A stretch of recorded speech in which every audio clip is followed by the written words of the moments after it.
comment se développe la timidité chez l'enfant et comment, si toi aussi tu as toujours été timide dans la vie, je vais t'expliquer la cause de pourquoi tu es timide jusqu'à présent. Regarde, il faut savoir que l'enfant, en fait, l'être humain passe par plusieurs phases de développement. Donc, de 0 à 10 ans, il y a la première phase de ce qu'on appelle l'apprentissage de base. L'apprentissage de base, c'est quoi? C'est là où l'enfant apprend les codes de la société. Ça veut dire quoi? Donc, quand on parle de société, c'est l'environnement dans lequel nous vivons. Donc, environnement,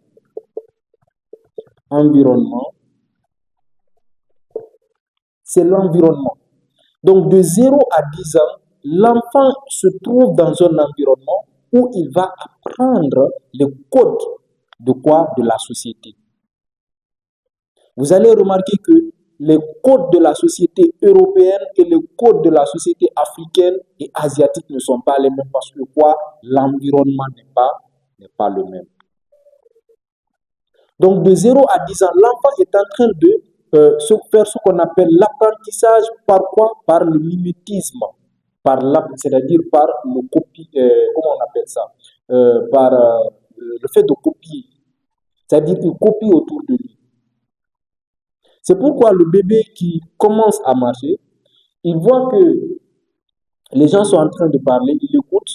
C'est pourquoi la langue maternelle, elle est naturelle. Donc, l'enfant apprend en écoutant et en copiant ce qu'il est en train de voir et ce qu'il est en train d'entendre. C'est très important. Maintenant, ce qui va se passer, c'est quoi? L'environnement là va agir sur quoi? Sur son cerveau. L'environnement dans lequel l'enfant vit va agir sur le cerveau de l'enfant. Et qui vit dans l'environnement? Les personnes qui vivent dans son environnement, il y a l'environnement le plus proche et il y a l'environnement éloigné. Bon, ça, après, on va voir. Mais l'environnement le plus proche, c'est qui? C'est la famille. Et les premières personnes les plus proches de lui, c'est quoi? C'est son père et sa mère. Donc, père, mère. Maintenant, très souvent, ça peut ne pas être le père ou la mère, mais en tout cas, c'est la famille en résumé. Donc, la famille. Ce qui va se passer, c'est quoi? Lorsque l'enfant va commencer à grandir petit à petit, il est entouré par sa famille. Donc, sa famille, c'est son environnement. Son environnement va impacter son cerveau. Parce que son cerveau, c'est le centre. C'est là que les choses se développent. C'est là que les premières connexions neuronales se développent. Donc, ce qui va se passer, c'est quoi? Sa famille va influencer son cerveau, mais comment? Influencer le cerveau de quelqu'un, il y a plusieurs voies, mais les plus puissantes sont la vue, d'accord, les yeux et l'ouïe, donc l'oreille. Ça veut dire quoi? Pour influencer les autres, c'est soit la vue, soit l'oreille. Et donc, quand on revient sur l'enfant, ce qu'il entend, ça va l'influencer, ça va influencer son cerveau. Donc, ce qu'il entend et ce qu'il voit va influencer son cerveau.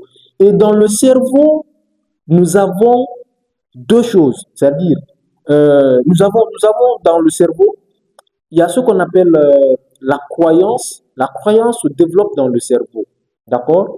Donc, la croyance. La croyance se développe dans le cerveau.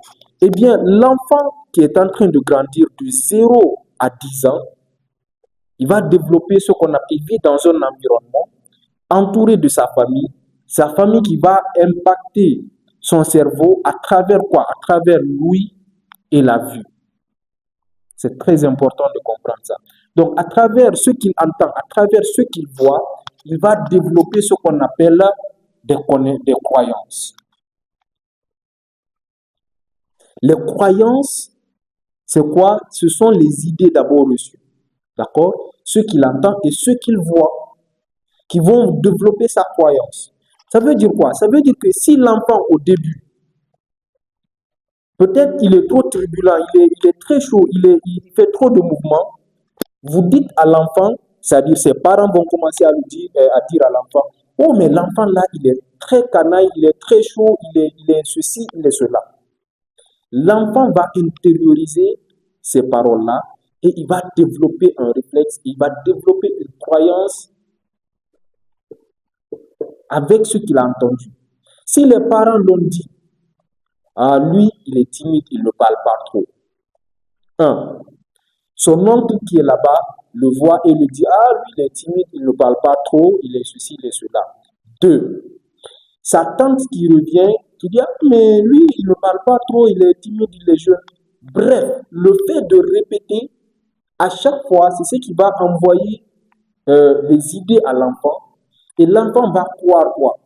Si les personnes, c'est-à-dire les parents, pensent que je suis timide, ce qui va se passer, c'est quoi? Il va développer cette croyance qu'il est timide, tout simplement. Donc, timide. Il va développer la croyance qu'il est timide parce que les gens l'ont répété, c'est-à-dire une fois qu'il est timide. Et c'est la même chose que lorsque l'enfant entend tous les jours, à chaque fois, oh non, mais lui, il est très chaud, il est très mouvementé, il est ainsi, il est ceci, il est cela. Donc, si vous avez un enfant qui parle trop, qui est très chaud, c'est parce qu'on l'a répété très souvent qu'il parle trop, qu'il parle beaucoup, qu'il parle beaucoup. Donc, il va développer ce qu'on appelle parler beaucoup. Est-ce que vous voyez ce que je veux dire? Donc, ça veut dire quoi? Ça veut dire que ce que vous êtes actuellement,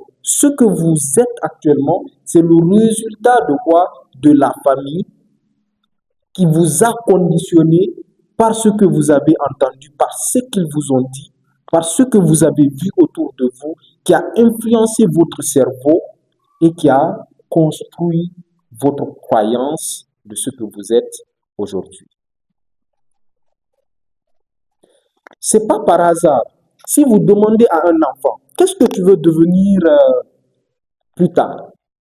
Certains vont vous dire médecin, certains vont vous dire avocat, certains vont vous dire journaliste. Pourquoi? Parce que c'est ce qu'ils entendent autour d'eux. Pourquoi? Parce que c'est ce qu'ils voient autour d'eux.